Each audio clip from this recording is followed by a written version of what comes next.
I was 12 the summer my parents sent me to Camp Clearwater. I'd been dreading it. 2 weeks of missing video games and hanging out with my friends sounded like a nightmare. But when I arrived, my grumbling started to fade. The camp had it all. A beach for swimming, endless hiking trails, games, and even a massive obstacle course. The other boys turned out to be pretty cool too. I quickly found myself enjoying it, making new friends and soaking up the summer sun. The first few days flew by. I spent my time swimming, exploring the woods, and joking around with Greg, the guy I clicked with the most. Then came the night everything changed.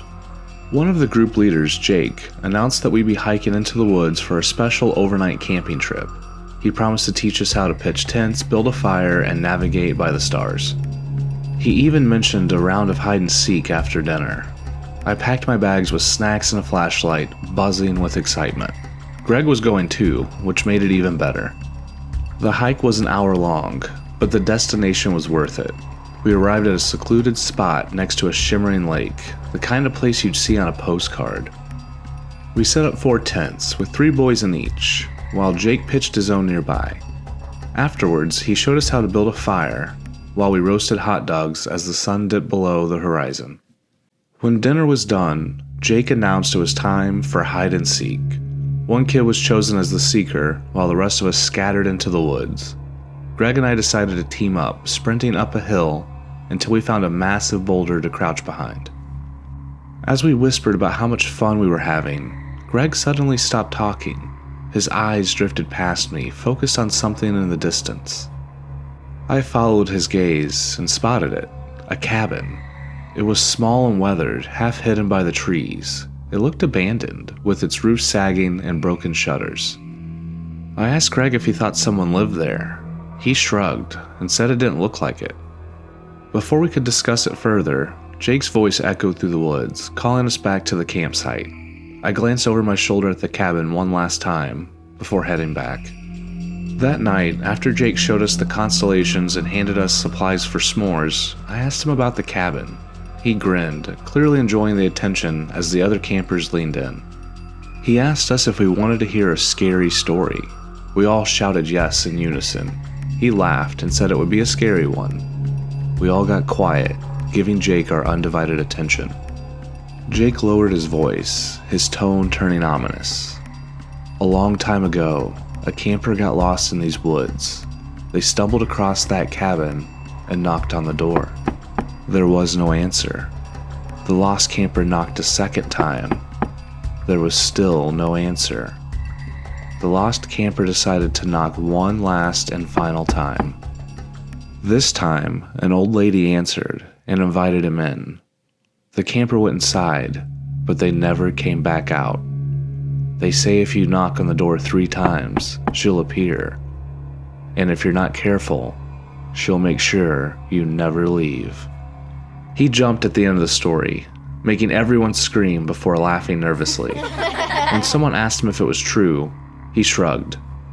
He laughed and shook his head. He told us it was just an old shed, so not to worry. Jake then looked at his watch and said it was time for bed. I tried to sleep, but I couldn't stop thinking about that cabin. That's when Greg shook me awake. I looked at him confused and asked him what was wrong. That's when he told me we were going to knock on that cabin door.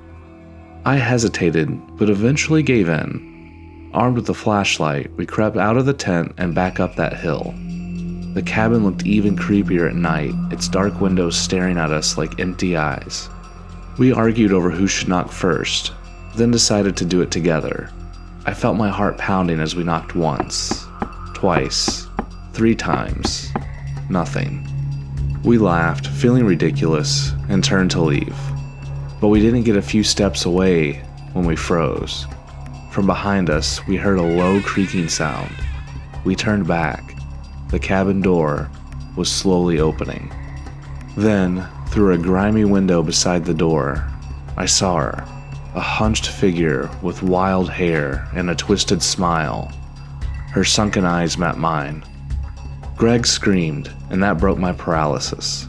We ran as fast as we could, not stopping until we burst into the campsite, yelling incoherently. Jake came out of his tent, demanding to know what was going on. We tried to explain, but he just shook his head, scolding us for sneaking off. The next day, Jake claimed he checked the cabin and found nothing. Greg and I weren't convinced. To this day, I don't know who or what we saw. Maybe it was just some homeless person. Or maybe it was the old lady from Jake's story, still waiting for her next visitor.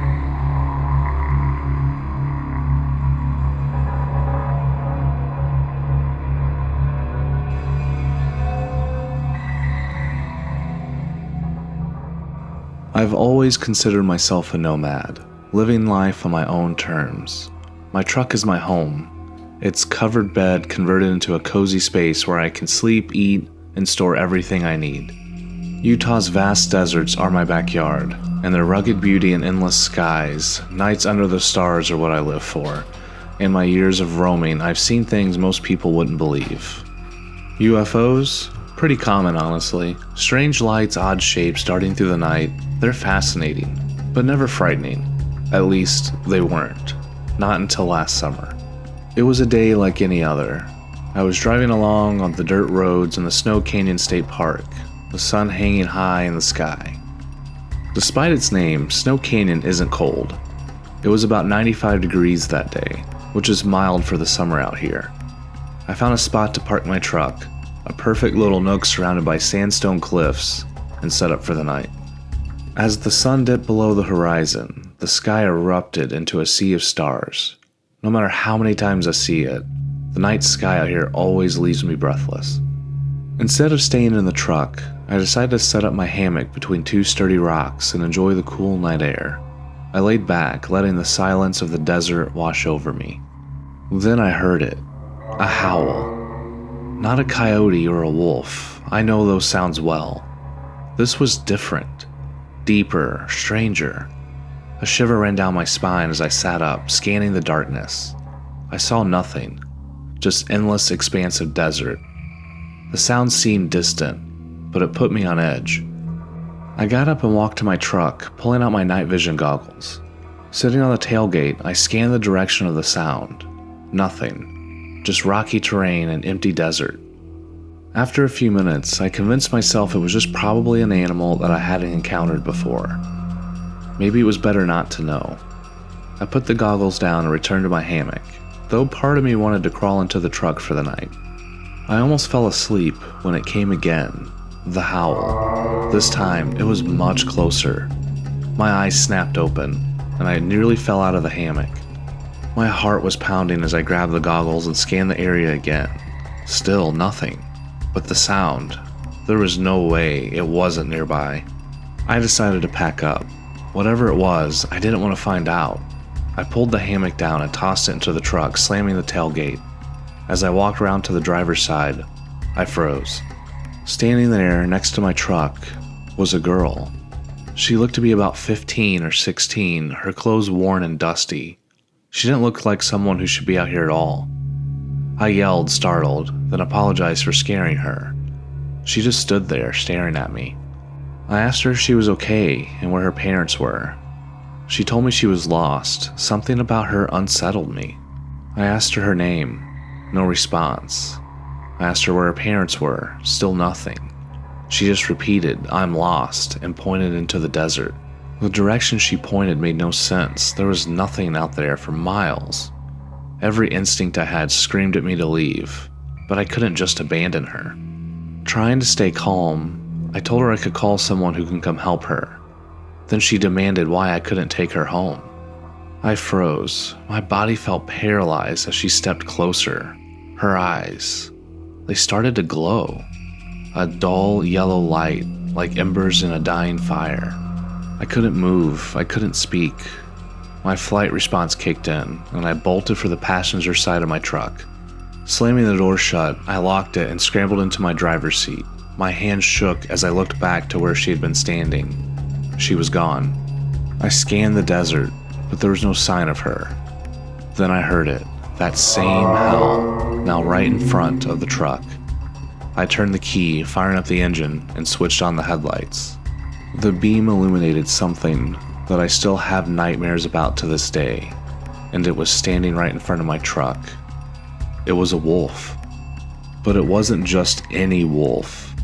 This thing was massive, its head almost level with my window, its glowing yellow eyes locked onto mine, unblinking. I didn't wait. Slamming the truck into drive, I sped off, kicking up a cloud of dust behind me. I didn't stop driving for hours, not until I reached a city and found a motel for the night.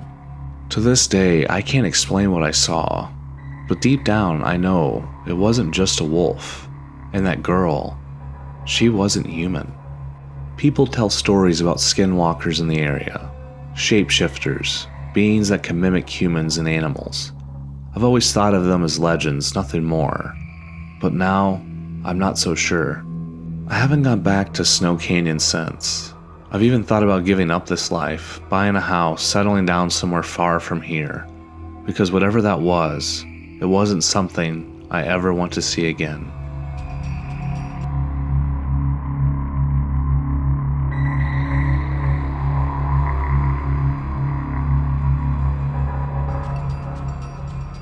The idea of hiking a stretch of the Appalachian Trail had always been appealing to us. My girlfriend Amy and I, along with my best friend Brandon and his girlfriend Lisa, loved the outdoors and had done countless trips like this before. This particular hike in Kentucky was supposed to be a quick adventure. 2 days on the trail with a single night of camping. Nothing new for experienced hikers like us. The first day was perfect. We parked the car, double-checked our supplies, and hit the trail early. The path was rocky, winding through lush greenery, waterfalls, and caves. By mid-afternoon, we'd already covered more than half the distance. Around 6 p.m., I suggested we stop and set up camp for a while we still had daylight. The others agreed, and after some discussion, we spotted what looked like a clearing off the trail. It wasn't much of a clearing, but when we got closer, Amy heard the sound of water nearby. Following it, we found a beautiful waterfall cascading down about a 50-foot stone wall into a clear pond. The area was surrounded by vibrant greenery, and to the west of the waterfall was a flat, open space, perfect for our tents. We set up camp, started a fire, and relaxed. While Brandon cooked dinner, I wandered to the waterfall to take some photos. And that's when I noticed it. Behind the curtain of falling water was a dark opening, a cave. There was no way to get to it without getting drenched, so I let it go. When Amy joined me, I showed her the cave. She thought it was cool and suggested we come back someday to explore it. We headed back to the fire, ate dinner, and soon called it a night. Amy and I crawled into our tent, exhausted from the day. I barely remember lying down before I was out cold.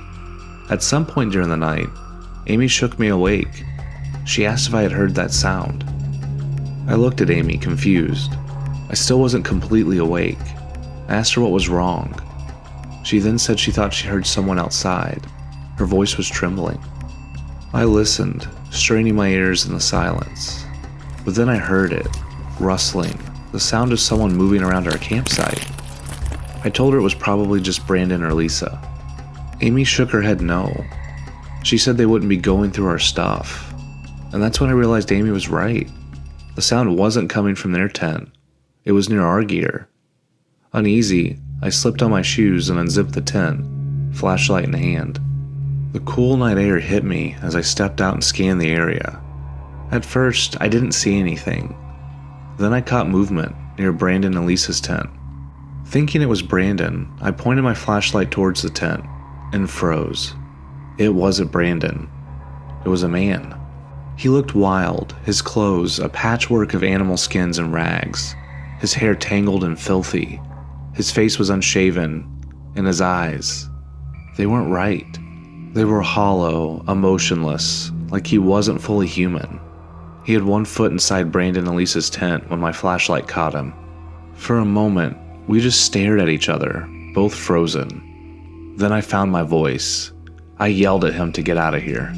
Lisa screamed from inside the tent, and Brandon burst out, startling the man. He let a guttural yell and bolted towards the pond. Brandon and I chased after him, adrenaline overriding fear. We stopped at the water's edge as the man dove in, swimming towards the cave behind the waterfall. Brandon shouted at him, but the man didn't respond, at least not with words. He turned back to face us, standing waist deep in the water, and let out another eerie yell. From somewhere deep within the cave, more voices echoed back. It was like a call and response. Dozens of voices, all unintelligible but filled with a primal intensity. The man in the water stood there, motionless, as if waiting for something. Brandon said we needed to get out of there now. We ran back to the campsite, shouting for Amy and Lisa to pack up.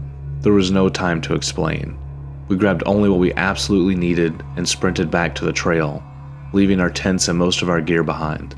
After what felt like an eternity, we finally got enough cell service to call the police. We told them everything and they agreed to meet us near the trailhead. We led them back to the campsite, and the scene was horrifying. Our camp was destroyed, tent/supplies scattered. It was as if someone, or something, had gone through everything with a vengeance. The police checked the cave, but no one was there. They did find signs that someone had been living there, remnants of a fire, scraps of food, and makeshift bedding. One officer said the cave was large enough to house several people. When I got home, I started researching the area, and that's when I came across stories about hikers going missing on that stretch of trail.